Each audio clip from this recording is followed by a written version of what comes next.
In March 1991, Commodore made the brave step into the world of compact discs when they released the CDTV. And no, it doesn't actually stand for compact disc television, which is what you probably think it would stand for. CDTV actually stands for Commodore's Dynamic Total Vision, which I think is a bit of a stupid name. The CDTV had an introductory price of £699 or $999, which is the equivalent to £1,400 or $1,990 in today's money. The CDTV sold around 29,000 in the UK, and then it was superseded by the CD32.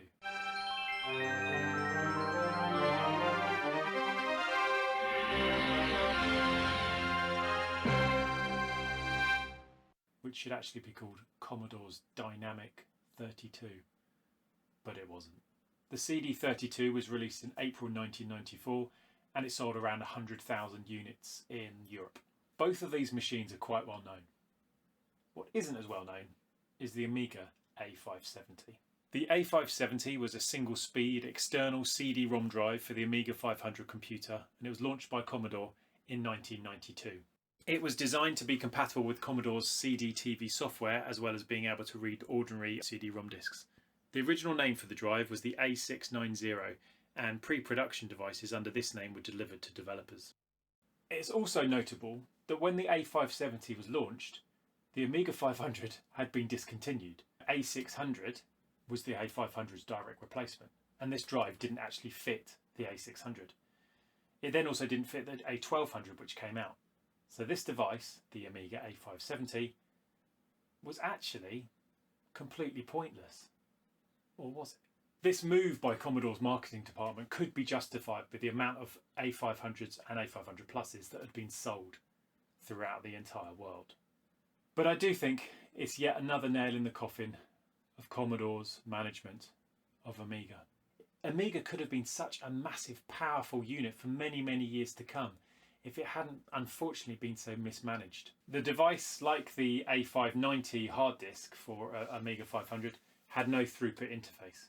So it was actually impossible to connect an A590 to an A570 to an Amiga 500. I mean, can you imagine the width of that thing anyway? Ultimately, this drive was doomed before it even taken off. The lack of success of the CDTV format made it pretty much a non-starter, especially with the CDTV being superseded only 3 years after it was released by the CD32. These A570 devices are pretty rare, and they hardly ever come up on resale sites nowadays. So they've been added to the mystical pasts of Amiga. You can actually see one on my shelf right here. And here it is. The Commodore Amiga A570. You can see obviously it's just got the slide slot there, and the external. It uses a power supply here, so it uses the standard Amiga power supply, and then you've got audio out and audio in sort of coax here, and then this is where the module is. This is where the memory module is that was never actually produced. And then it used to use these devices. So these would actually, you'd put the CD-ROM in here, and then you'd put the essentially the disc into here, load it in, and then it would load it up. And if you have this lid, it gets a really lovely, when you eject it, it sort of slides out perfectly. But yeah, so the CD-ROMs used to go in there, and obviously you used to run it that way.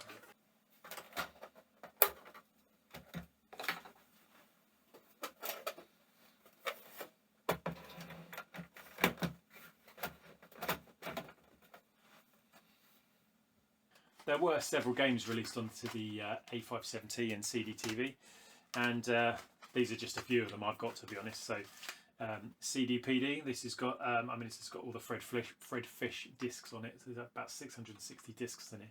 I don't think I've ever made it through the entire disc of that. Some cover discs, and then the one and only Lemmings. You've got to have Lemmings. So I think I had this on pretty much every single format I could get on the Amiga. Hutchinson's Encyclopedia as well. I mean, that was quite handy when I was at school. Illustrated works of Shakespeare. And then the 17-bit continuation disc. Again, this is just full of lots of public domain software and so on. But yeah, so this is Lemmings.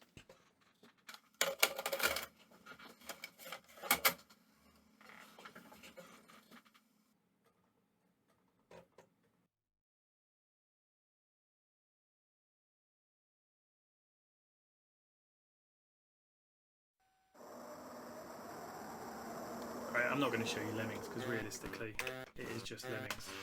Okay, so this is the loading screen of the CDTV. You'll notice the version number in the bottom left, which is 2.30, and this just CDTV just revolved the whole time.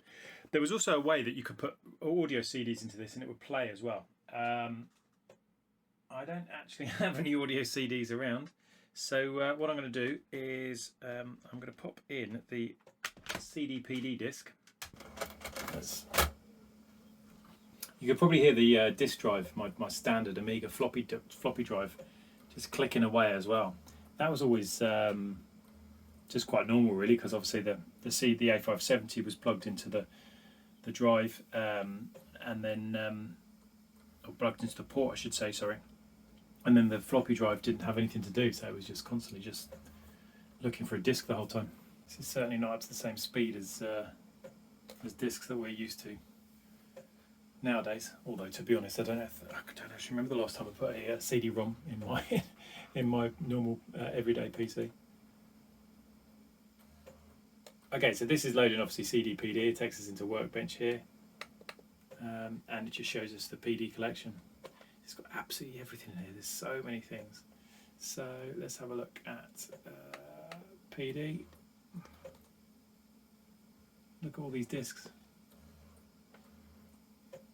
So like I say, I've never made it all the way through. So let's see what is on disc 1.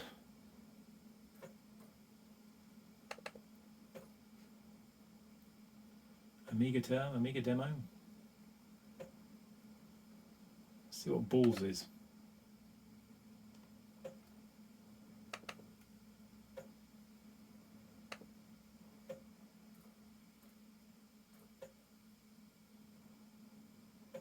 Okay, let's go load some balls.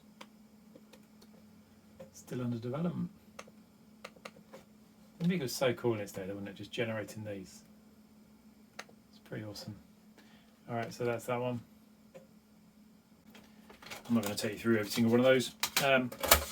These discs are obviously, we've got the encyclopedia, like I said earlier. Let's try the 17-bit continuation disc. Let's see what was in that.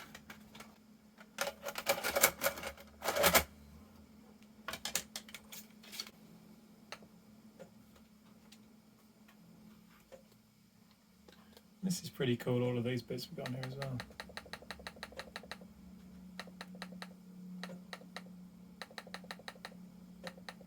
I don't know what any of these are. Thunderbirds are gone. Grand Prix Manager. Batman, the slideshow. Have a look at Batman. Oh, let's have a look at Batman.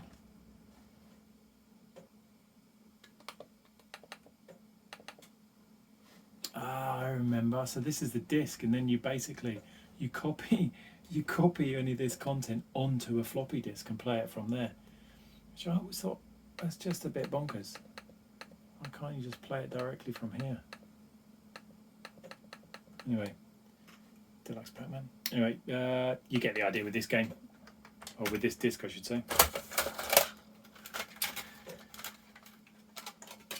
So that's the 17-bit disc, load of PD stuff. Let's have a look at the Hutchinson's Encyclopedia. I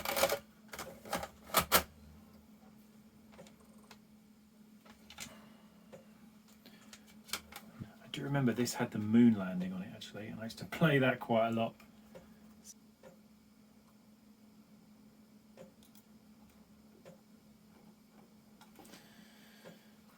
Oh, here you go, Hutchinson Encyclopedia.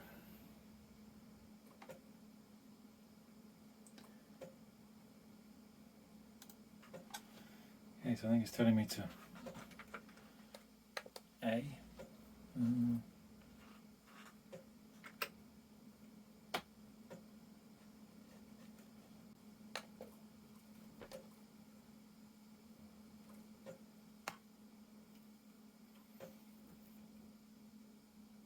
When I was a kid and I had this, it was amazing, really.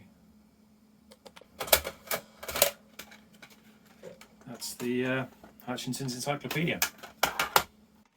And then finally, we have the complete works of Shakespeare, which, interestingly, if you look here in the CD-ROM label, it says where it was built and what was used. So the following packages were used in the production of this disc: Amos, Deluxe Paint 3, and all of these other sort of packages for developing this this disc, which is really interesting. That so many items used Deluxe Paint. The complete works of William Shakespeare.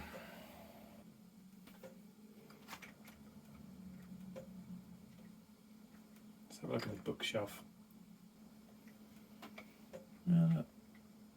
Richard III, King Richard II. You just go through them. That's pretty cool.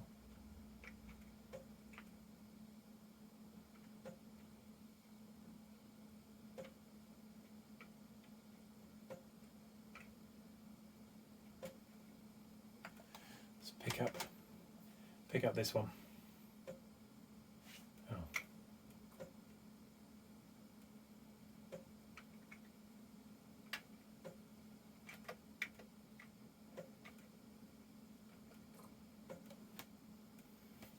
Oh my gosh, so you have to just...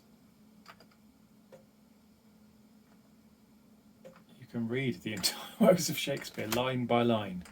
So there you have it, the Amiga A570. I don't think it was that pointless. I just don't think it was as well supported as it should have been. Thank you for watching my latest video. I hope you enjoyed it. Please like and subscribe. See you soon.